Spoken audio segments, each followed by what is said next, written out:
জাতীয় vitamin A plus campaign -2026 উপলক্ষে চট্টগ্রাম মহানগরে প্রায় 5,64,000 শিশুকে ভিটামিন এ ক্যাপসুল খাওয়ানোর প্রস্তুতি নিয়েছে চট্টগ্রাম সিটি কর্পোরেশন চসিক।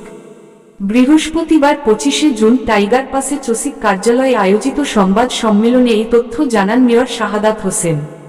মেয়র বলেন, আগামী 28শে জুন সকাল 8টা থেকে বিকেল 4টা পর্যন্ত নগরের 41টি ওয়ার্ডের 7টি ইপিআই জোনের আওতায় 1321টি অস্থায়ী কেন্দ্রের মাধ্যমে ক্যাম্পেইন পরিচালিত হবে।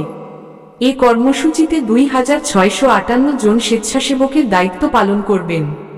চসিক সূত্রে জানা গেছে, 6 থেকে 11 মাস বয়সী প্রায় 92,000 শিশুকে একটি করে নীল রঙের ভিটামিন এ ক্যাপসুল এবং 12 থেকে 59 মাস বয়সী প্রায় 4,72,000 শিশুকে একটি করে লাল রঙের ক্যাপসুল খাওয়ানো হবে।